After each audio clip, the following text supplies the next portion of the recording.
Live from the mist-enshrouded mountaintop fortress that is X and Y Communications headquarters, you're listening to the world-famous Mountaintop Podcast. And now, here's your host, Scott McKay.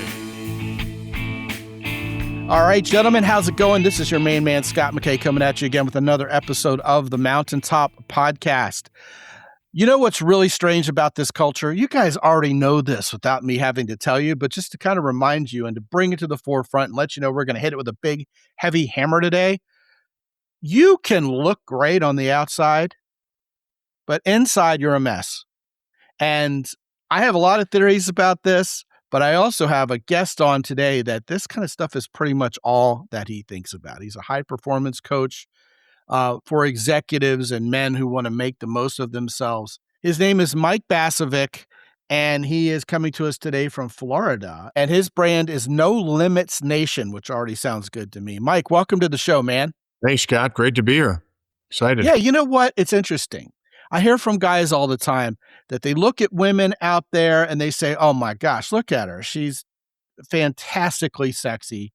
She's completely out of my league.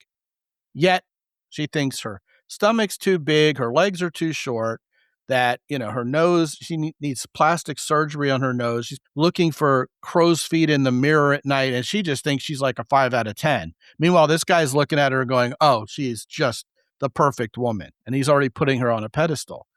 And we may also look at other guys. We may be competing against them in a softball league or looking at a promotion at work, and we're thinking, this guy's just got ultimate confidence. He's bulletproof. He's never made a mistake in his life. The women love him. He's dressed great. And meanwhile, that guy's brain might be a bigger mess inside his internal thoughts, and even us looking upon him thinking, oh, this guy's got it all together. We in Western culture can camouflage what's really broken inside of us with means, and we can camouflage it with cosmetics if we're a woman and with nicer clothes and a happy face. And we really are the I'm fine, how are you culture. And meanwhile, what it's doing is it's all a big lie from an outward perspective, isn't it? Because we're all human. It is. Yeah. And Scott, most people, men and women, they're filled with insecurities and inadequacies, right? And as you go through life, that stuff builds up, right? That emotional resistance, right? That I call it, but the insecurity, and high performers, right? Any person like yourself who's striving to be, do his best work, and any high performer out there, they put a big flashlight on all their mistakes, anything that they either a decision they've made or a mistake they made or a failure. And when they amplify that, the mind learns, right? That starts at a young age when a lot of pressure is put on us to perform. And think about school. A is passing, B is failing in a lot of houses, right? Even though B is a pretty good grade. I was a solid C student back in the day, so C was good.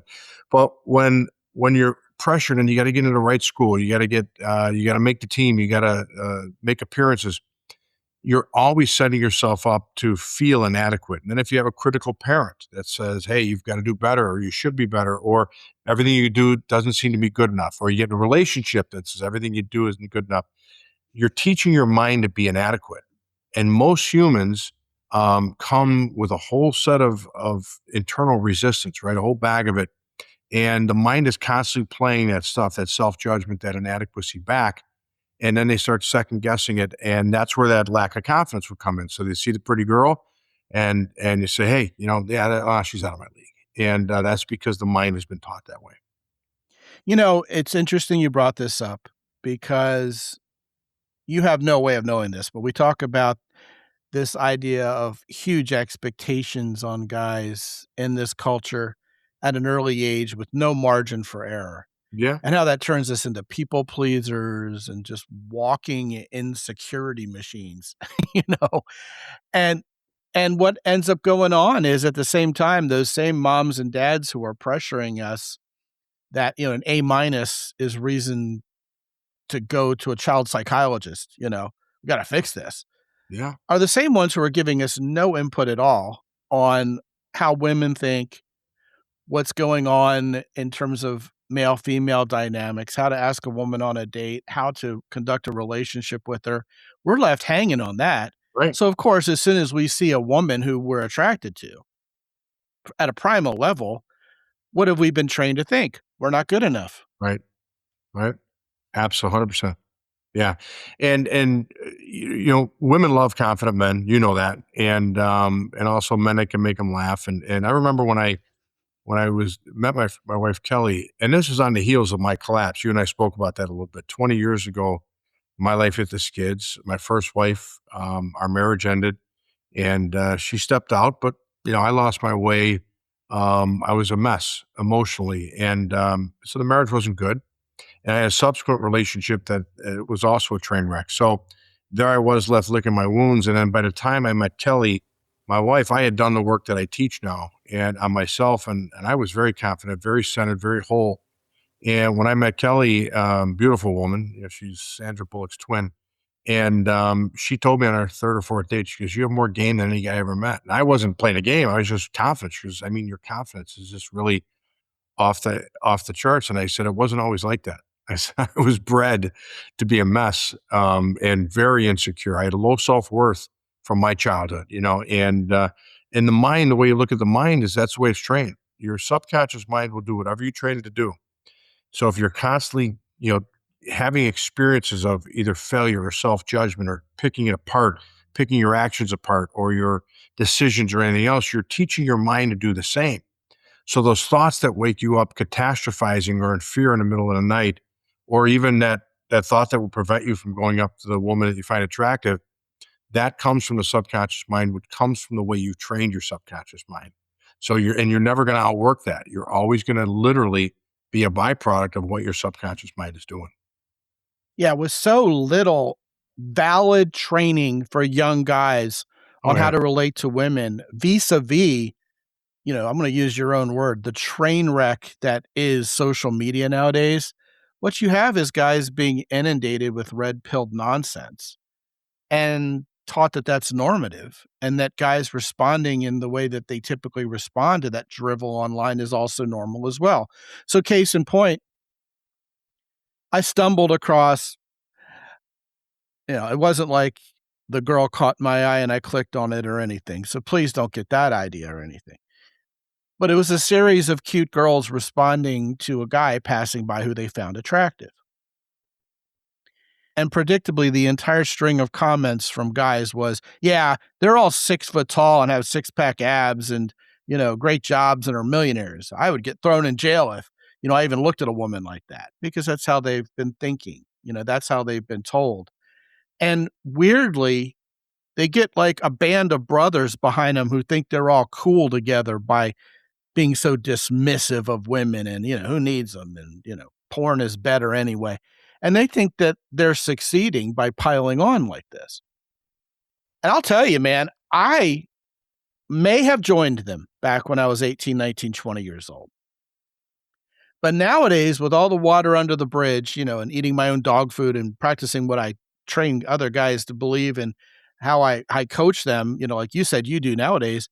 Yeah. Nowadays, my habit led me to look at a video like that and go, oh, I've seen that look before. Sure. Oh, I love when women bite their lip like that. Oh man. Yeah. Oh, she's a cutie. Yeah. I would have smiled back at her. I would have wanted to talk to her. I'm thinking in terms of, well, yeah, this could have happened to me. I'm thinking in terms of warm memories of women looking at me like this because I was expecting it and I was confident enough to drive that comfort level and that perhaps attraction from women. Whereas, years ago, I would have been in the camp of these guys going, yeah, I'm going to cross my arms and say, that'll never happen to me. Right. This is something to get angry about and get really pissed at, not something that is meant to be something that gives me the warm fuzzies. Right. And yet it seems like almost all men nowadays have been falling, kind of turning to the dark side. And it's no wonder that men and women are having less sex, even in a world that has less Judeo-Christian Islamo influence on, moral standards associated with premarital sexual behavior. It's just that we've talked ourselves out of it. Just like you said, it's all here. It's all in our mindset. Fascinating. It's unfortunate too, Scott, when people get together in relationships, they're so consumed with their day-to-day circumstances. At the beginning of a relationship, all you're concerned with is the other person. You're getting to know them, what you love about them, what you like about them, their traits, characteristics. And then, and I hate the term serious relationship. I'm like, get in a committed relationship. Forget serious. Have fun. And you should have a loving, fun, happy relationship. But when you start introducing things like to-do lists and responsibilities and bills and debt and stuff that we think is really important, we start to lose sight of what the relationship is. And I've always I told my wife early on. I said, we're both parents. We were both single parents when we met. She has 2 kids. I have 3, so we have a blended family of 5. And I said, we'll always have our life, and then we'll have our parenting life. And then we've got our extracurricular stuff outside of it, but we've always made our relationship really important. And we go on date nights 2-3 times a week. We have fun. We value each other, compliment each other. We get butt heads. We're both type A personalities. We both, and my wife's a successful exec, and so she's got her own opinions. And but it all ends there, and we never stop appreciating each other, and we don't let the external stuff take over, and so we lose our focus. We always stay focused on what's important. Yeah, it seems like a lot of women come on dates with a checklist. Mm-hmm. And a lot of men come on dates thinking they have to be stoic and stone-faced and dead gunfighter serious, or else they're going to be put in the just be friend zone or something. Yeah. Meanwhile, girls just want to have fun. Yeah. If men practice what I call warm levity and actually know how to crack a joke or just make a woman laugh, she feels more comfortable. And then when she feels more comfortable, she gets attracted. And it's like, this is just not computing anymore to either men or women. Women are showing up on dates. It used to be the crack on women is they would show up on dates and go, entertain me. Well, at least that left an open door for a guy who gets it to do something good and make her attracted. Right.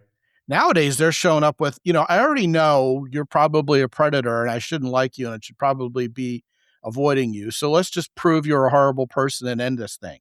Well, yeah. And what's a guy supposed to do with that? Right? Exactly. And unfortunately, life leaves scars. And there's people, if you don't heal those scars, they're going to keep showing up. So relationships are a great example to it's in the work that I do. Everything we go through in life, Scott, if it's an emotionally traumatic experience, like a breakup, that leaves a scar. So I've been dumped. I don't know about you, but I've been dumped in this lifetime. And when it stings, it hurts, and you're left in a state of being of need, loneliness, resentment, anger, insecurity. What's wrong with me? And I'll never meet another person. Well, if you've had relationships that fail, or if a woman, for example, puts herself out there and guys have treated her poorly, then she's expecting that almost because of her past experiences, and she's developed this internal state of being of, whatever, pessimism or skepticism or even fear. I'm going to dump them before they dump me, and I'm going to make the comment before I get dumped again. And it's important for men and women to heal that stuff. You've got to get rid of, because that's what I call the resistance that builds up in life. You said you had your fun 22 years ago. I had my fun 20 years ago in my life, hit the skids. I had to clear all that resistance. I had to literally, because my childhood was pretty tough emotionally and physically. And I was left, I was an adult that lost everything. And I said, okay, now I've got to rebound. But I had so many emotional imprints and scars that I had to get rid of. So when somebody shows up on a date, they're just jaded, or they're in that position, it's probably because they've been hurt and disappointed a lot before. So they're already there before it happens to them. Does that make sense? Oh, yes. And also that could be what they observed growing up. It could be all they know is that state of being. Yes. Yeah, absolutely. Yeah. And childhood, most of your conditioning is done, when you're young. Your mind is still developing. It's in theta. So a lot of stuff that you witness, and even, that insecurity you mentioned earlier, Scott, with guys, if you're a child of divorced home, they call it a broken home, even though the relationship ended. And sometimes it's way healthier if the parents get divorced than staying together and fighting. But the child feels broken. Let's say they're at the sporting event or the school play, and dad's on one end of the auditorium and mom's at the other. And little Billy's there, 12 years old, thinking that he comes from a broken family. And there's his best friend's parents sitting there holding hands in the front row. And that's a family that's normal. That's a family that loves each other. My family's broken. Well, when that child feels their family is broken, for example, they're living in shame. And now, when every day that you live in shame, you live in inadequacy, that you're not good enough, you're literally teaching your subconscious mind that that's who you are. And the subconscious mind doesn't have an opinion. Yeah. Yeah, except nowadays, instead of being little Billy, he's like little Tanner or little Riker or some crazy white person name, right? That's good. Yeah, I love that. But getting back to the serious stuff, heck with keeping it light. The name of your book on Amazon is indeed The Broken Sage. You know, it's exactly what you're talking about. What inspired exactly the title of your book? Yeah, in the book, thank you, Scott. In the book, I talk about my childhood. You know, the first few chapters are what I grew up in, and then my early adult years and my collapse. So prior to me doing the teaching chapters, what I had to learn, but I grew up in an environment where there was no love in the home. And my parents were Hall of Fame fighters. My dad had a vicious temper. And my mom knew when to poke the bear. And once the bear was poked, my dad, then all hell broke loose. But they would fight incessantly in public and private. My dad would literally, we grew up in the belt era. So my brother and I got our ass kicked all the time. But there was never any love. He was never around. It was his world, and we were a nuisance. And so when I grew up, I had a lot of low self-esteem, a lot of anxiety, a lot of stress. I didn't know I had anxiety, but I had panic attacks and things. I didn't know what it was from. And I created a lot of early success in my life, but I never thought I deserved it. You know, I had this really successful life. I had some money, all self-made. And, I'd walk into the country club I belonged to and didn't feel I belonged. Even though I had fun there and I was one of the guys, internally, I felt like an imposter. And I self-sabotaged everything. And I literally ended up, and I describe this in the book, but I ended up, 3 small kids, ages, 8 to 12 maybe, or 6 to 10 or something at the time. And I was living going through a divorce, living in hotel rooms on prepaid credit cards. My credit was in shambles. I had no money left. And I lost a lot of money. I had, 7 figures I lost. And I was broken. And then, I through this journey and getting divorced and everything, I said, you've got to fix this, man. You're hardworking, you're intelligent, you got to figure things out. And I ended up going on this quest to find the answers. And I ended up reading over 250 books. If there was a class I took it, a seminar I took it, you name it. And I found that most of the books out there, they had a piece of the puzzle. Everyone said, think positive, do this, do that. And I'm like, well, I'm doing that stuff. It's not working. And then when I uncovered what the subconscious mind really is, which is a co-pilot that's a computer, just like the computer that we're using to speak. And I learned that the state of being you're in drives your behavior. The state of being you're in is the one that creates the thoughts in the middle of the night, that might wake you up, or the insecurity about going up and talking to a lady that you find interesting. So when I learned what the mind was, and I started applying my life turned around dramatically. And then I said, well, you got to teach this to other people. And I was a coach. I was a sports coach early on. So coaching, there was one thing I was always good at. And then I started to coach people. And I've been doing that for 18 years now. And it's been a wonderful journey. But last year, one of my clients said to me, Coach, you're like a sage, man. You just get it. You can get us through anything. And I said, yeah, maybe a broken sage because of my past. And that's where the title came from. And I say that at the very beginning, Scott, I say, I was broken and I learned and now I teach. So that's where the broken sage came from. It's funny. I get a similar experience every once in a while. A guy will say, man, I've been listening to your podcast for ages and it's amazing that I'm actually talking to you. I feel like I'm used to hearing your voice on this podcast. And back during the dating advice era and the pickup artist era, all of us were a little more internet famous than we are nowadays, kind of before the influencers hit. And I used to get some guys who would call me who were a little bit in awe. And I would always say, the standard line, I put my pant legs on one at a time. But what I started telling them was the truth, that really, I'm just a big dork.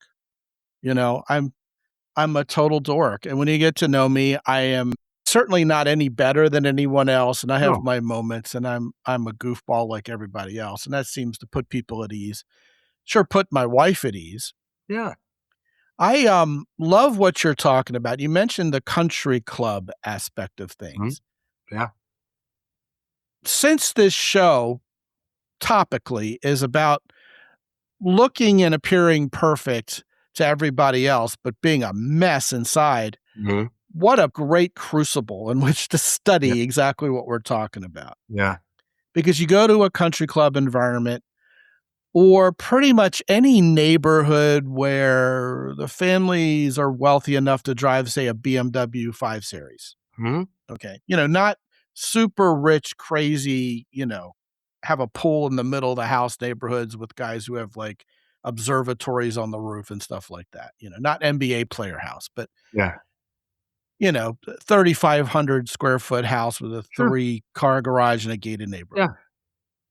Those people all look great, They look marvelous, darling. It's not how you feel, it's how you look, Yeah. That's why that's funny, because nothing could be really further from the truth, except we all pretend like it is the truth happily. We play the game, we do the charade, but deep down we know it isn't working. Yeah. Everybody at country clubs, everybody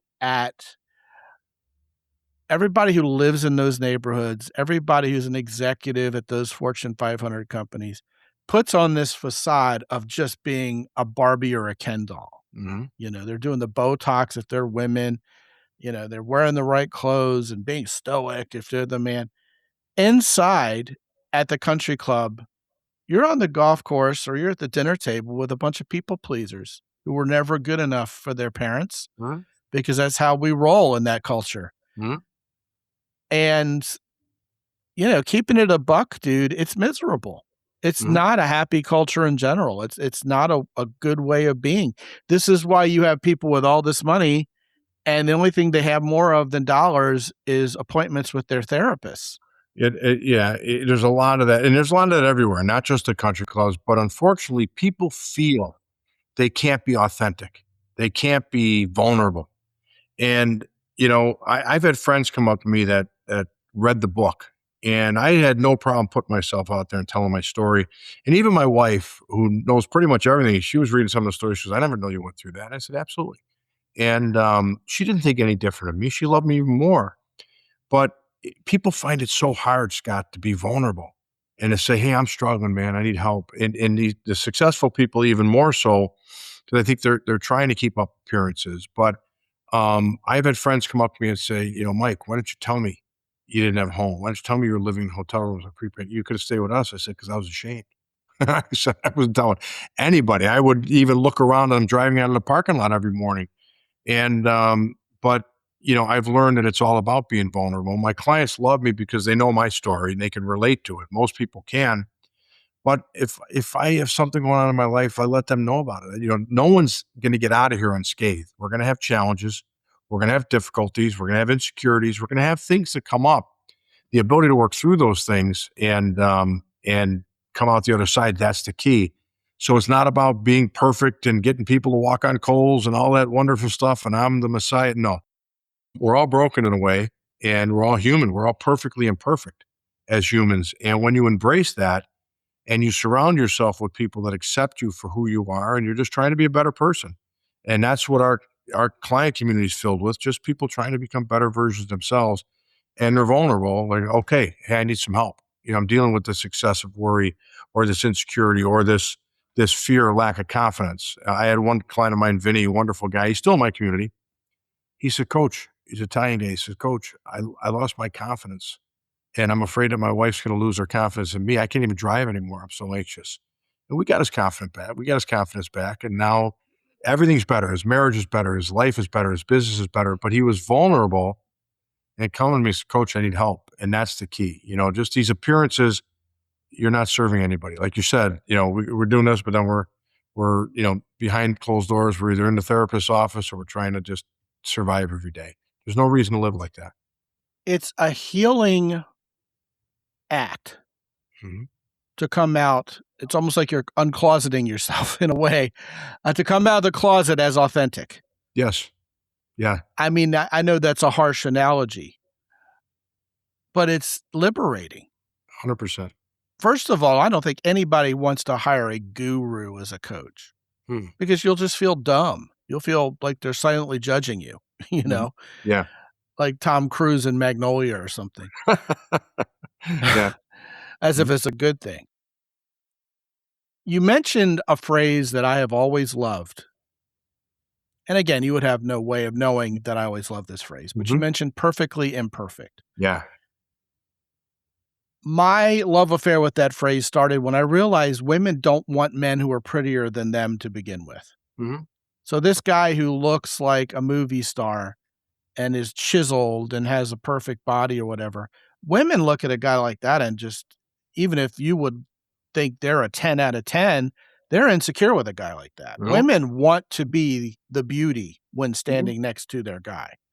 They don't want the guy to overshadow them. Yeah. So meanwhile, I think very few guys would look at a woman who is perfect. Like, AI is coming out with these ads with women who are just absolutely stunningly blemish-free and perfect. Yeah.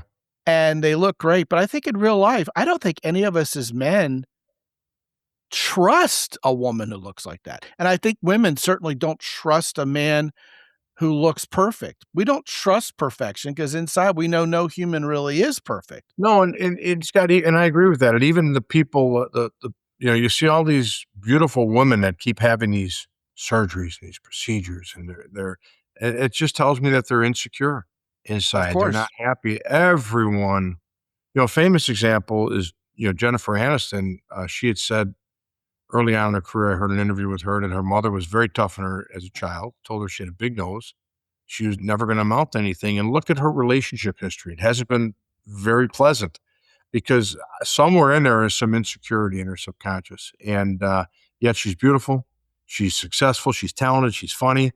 And she could probably get most guys that she wanted to get on this planet, but there's some insecurity in there. And it's really tough to get through this life and not develop those internal warts, right? That insecurity, that inadequacy, because you look at what we're done in school.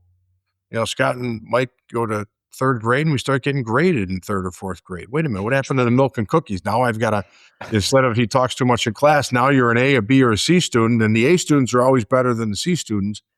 And now we go through life comparing ourselves. And now social media has blown it up and made it worse.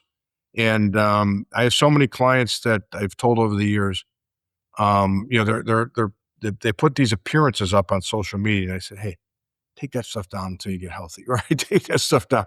Don't try to be something. And but yet online, so many people are trying to be something that just be authentic, just be yourself. Yeah. And and like you said, perfectly imperfect. That's just the way I look at it. And I think people relate. I didn't know what to expect when I wrote the book and I shared my entire story. And I didn't share every story because there's too many of them. But well, some of them are TMI anyway, I'm sure. Well, yeah, but I was met by my clients, my friends, just with love. And many men have said, Mike, I cried during the first 4 chapters of your book. And I said, it's not a sad story. That was a sad time. But it's a great story. It's a story of learning and rebirth. Well, it's liberating. There's a catharsis because you realize you're not alone. No, and not one person has judged me. Not one person. No, they won't. They've embraced me. And because deep down, Mike, they know what's going on inside them too. Yeah, absolutely. So 100%. To judge would be the peak of inauthenticity. Yes. Vis-a-vis your paragon of authenticity, for lack of a better way to put it. You mentioned Jennifer Aniston. Yeah. Not to be missed in that comparison. She was with Brad Pitt, who many put up at least 15, 20 years ago as the ultimate perfect man. Yeah.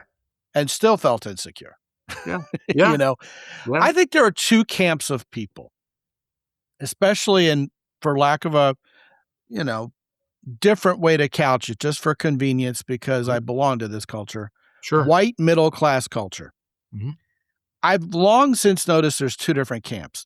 There's people who will piss on your leg and tell you it's raining, and people who are blunt and will tell you the way it is and give you truthful answers. And I've noticed in this culture, those two camps tend to self-segregate. Hmm? They like hanging out with each other, and the other people irritate them. Now, I think if you're blunt and tell it the way it is, it's easy to understand how those people would roll their eyes at the ones who are always saying, oh, everything's fine and wonderful, so nice, being fake to each other. But the people who want to be fake with each other don't like Mhm. these people who show up authentically because Uh-huh. it puts them on the spot and puts the pressure on their insecurity. It's weird and it's messed up. It's screwed up. Yeah. But what we end up with is a legion of people. And, if we think this is bad for men, here we are, a bunch of guys crying in our collective beer about, oh, I've got to look perfect all the time. And deep down, I'm a mess. Dude, it's 5 or 6X for women. Women Yeah. think they've got to look beautiful. That's where their entire net worth lies. It's what they've been told was Yeah. the most important thing about them their whole lives. And even with feminism and, girl power and this, that, and the other, not looking the part is devastating to a woman. So for her to be authentic about how she's feeling inside is got to be even more difficult. So this is really a human issue, and it's a great way for men and women who can find themselves on that camp of authenticity and vulnerability to really meet each other somewhere midway and have a relationship, build It's so connectivity out important. of it. Yeah, and the name of my podcast is Life is an Inside Job, because what you said there, Scott, it's so important to find that peace, that love, that fulfillment within you. And the way you do that is by learning, like, so I was so guilty. Let me back up. So I was so guilty 20 years ago. I lost everything. I had enough money that I could probably retire as a kid if I was smart and as a young person. And I screwed it all up. And I spent months, years, like couple years, just beating myself up in failure and resentment and regret and anger. And on the other side of that, when I started to learn these principles what I teach, I said, well, you're not going anywhere in life because you already self-sabotage yourself once. You've got to raise your self-worth. You've got to raise your self-love. You've got to find, um, and you got to find some balance there. And I started to just like, okay, what do I want? I just want to be a better version of me next month, the following month, and next year than I am today. So it's constant improvement. And in that journey, over a year or two, I really became settled and at peace with who I was. I knew who I was, and I set the goal. Who do you want to be as a person? Who do you want to be as a professional, which was kind, helpful, loving? Who do you want to be as a dad? A great mentor, someone who's fun, loving, and supportive of his kids. And that was and I took my attention off anyone else's opinion about me. And I said, this is the guy I'm going to be. And no one else's opinion mattered. And sure enough, I started to literally surround myself with people who shared those interests and who appreciated me for the person I was. And it all started once I changed internally and I became okay with myself.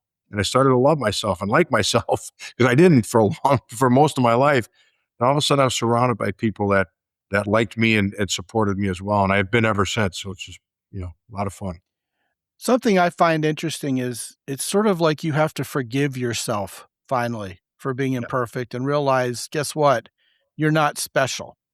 No. Everybody else goes Period. through this. There's really no pressure on you to be perfect because none of us are going to attain it. So you might as well just relax and have a laugh at it and realize everybody's in the same boat. The last question I was going to ask you is give Yeah. these guys some practical steps. And I think you Sure. basically just did it. And I really appreciate that. Thank Yeah, you. and you've got to forgive yourself, Scott. That's so important. I had a client recently, Michael, wonderful guy, and he was an alcoholic, and he's been sober for years, 8, 10, 12 years, and he still had a lot of regret. And I said, Michael, did you apologize and make things right with everyone that you felt you're wrong? He goes, yeah, I'm good with everybody. I said, you're not good with yourself yet. You've got to forgive yourself, and like you forgive other people. But it's so important, Scott, that point you make. But we all have great qualities. We're focused on our failures. We're focused on our shortcomings. We're focused on our mistakes, and make restitution. Whatever you need to do there to heal that stuff up, do your best. But then you've got to start focusing on your good qualities. You've got to you've got to have an intention, a vision. Who do I want to be? Personal, professional, parent, child, whatever, and strive to be that person. We all know what that person looks like, and find examples in your life, whether it's somebody you know or somebody, maybe a character you saw in a movie. I want to be George Bailey. I want to be a guy that gives other people. Well, take those characteristics and commit to that person. And as long as you're doing your best every day, no one else's opinion matters to you. And you'll find that your state of being internally, your self-love, your self-respect, your self-worth is going to keep increasing. And now you're going to be surrounded and attracting people in your life that mirror that. As you kind of alluded to, Mike, I think a lot of us, because of our childhood, we're looking for someone to give us permission to do anything, Yeah. including forgive ourselves or relax into all this. Mm-hmm. And the person who's going to give you permission and help you relax into all that is yourself. Life is inside. You are the decider, the arbitrator, the curator of all of that. I love it. The name of his company is No Limits Nation. Yes. The name of his book is The Broken Sage. His name is Mike Basovic. Mm-hmm. And when you go to mountaintoppodcast.com/no limits, plural, you will be magically teleported to nolimitsnation.com. Mike, what will they find when they get there? Well, help if they need it. There's a lot of free resources. People can watch trainings and things and my podcast episodes. But also, if you need more support, let's say you get the book, The Broken Sage, you read it. And this happens a lot. People say, all right, I want more. You go there, you reach out, you can book a call, and we'll talk about where you're at, what you want in your life. It's a good fit. We'll talk about working together. And if you want to get it right the first time, a lot of people say, Coach, I want to get this right. And I want to apply this stuff because I'm leaving stuff on the table, or I've got all the success, I'm just not happy, or my relationship is empty. Whatever the case may be, if we can help you, we'll tell you. We're straight shooters there. And if we can get you, there's usually a good chance we can get you where you want to go. And so that's what they'll find there. Free resources and also help if they need it.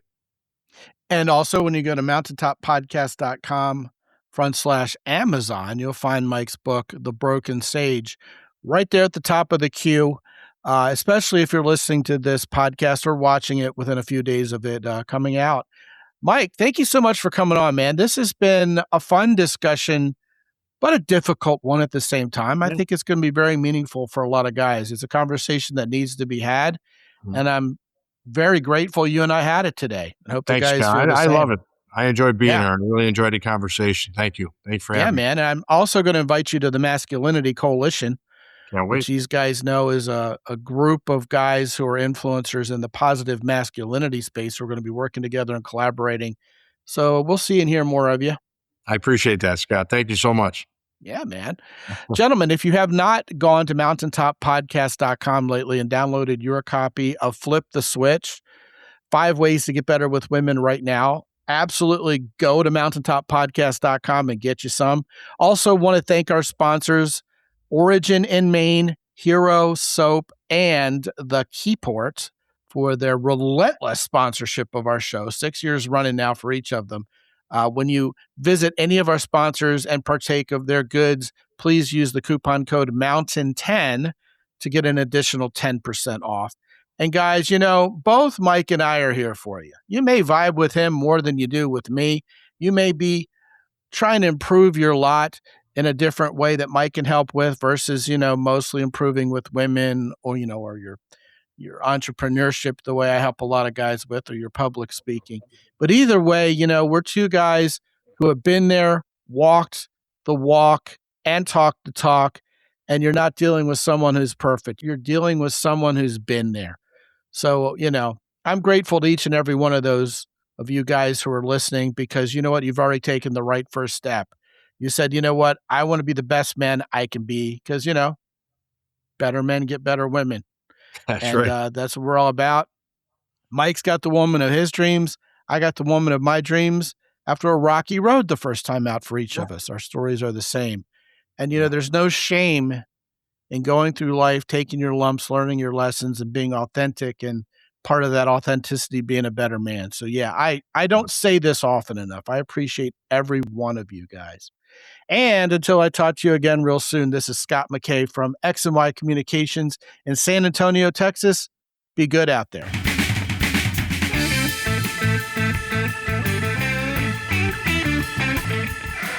The Mountaintop Podcast is produced by X&Y Communications. All rights reserved worldwide. Be sure to visit www.mountaintoppodcast.com for show notes And while you're there, sign up for the free X and Y Communications newsletter for men. This is Ed Roy Odom speaking for the Mountaintop Podcast.